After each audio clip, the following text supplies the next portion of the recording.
Bonsoir Linda, Bonsoir ravi de vous retrouver. Hi everybody. Ça va? Oui, ça va. Et j'en ai pris une bonne ce week-end, Mohamed. Au Québec, les jeunes francophones sont de plus en plus indifférents au sort du français. C'est pas vrai. Oui, c'est vrai. C'est l'une des tendances qui ressort du rapport sur l'évolution de la situation linguistique au Québec que vient de publier l'Office québécois de la langue française. La preuve, c'est le fameux Bonjour, hi, qui est apparu dans les commerces il y a quelques années. Je vous en avais parlé. Dans la région de Montréal, beaucoup de commerçants accueillent leurs clients avec cette formule bilingue Bonjour, hi.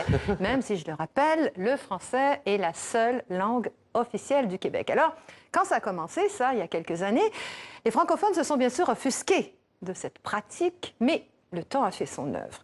Malgré la motion votée par les députés demandant aux commerçants de se limiter au bonjour, qui est le mot français le plus connu au monde, eh bien, malgré ces efforts, le bonjour hi gagne du terrain. Le hi aussi également, le hi tout seul également. Et tout ça, Mohamed, dans l'indifférence grandissante des 18-34 ans. Selon le rapport, plus de la moitié des jeunes se fichent de la langue dans laquelle ils sont accueillis dans les magasins. C'est le double de ce que c'était il y a 6 ans seulement. Moi, quand je vivais à Montréal et que la fille me disait « Hi, can I help you? » J'adore. Je la regardais dans les yeux, je lui disais « Au revoir. » Elle s'est assez battue comme ça. Eh bien, aujourd'hui, les jeunes francophones se fichent d'être servis en français, en anglais. Ils vont même poursuivre la conversation en anglais avec la fille. « Yes, please, I'm looking for a skirt. » Je cherche une jupe. Alors que les deux, si ça se trouve, sont francophones. Mais c'est comme ça. Il y a donc une fracture générationnelle très nette là, qui apparaît 40 ans après l'adoption de la loi 101 sur la protection du français au Québec. Pendant 40 ans, les Québécois, en tout cas les vieux comme moi, ont été vigilants. Ils en ont récolté certains bénéfices. Mais l'effet pervers, c'est que la jeune génération a l'air de croire que la bataille est gagnée. Ça a du bon, parce qu'elle ne se voit plus comme une victime.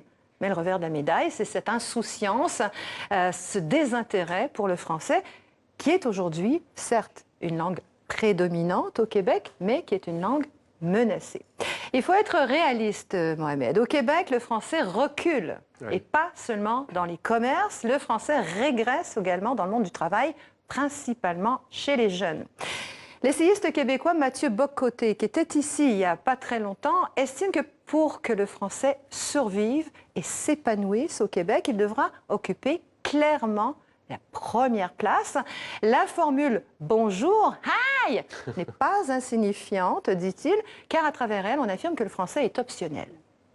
Et ça, c'est un pari risqué, c'est un pas risqué en direction non pas de la bilinguisation, mais de l'anglicisation.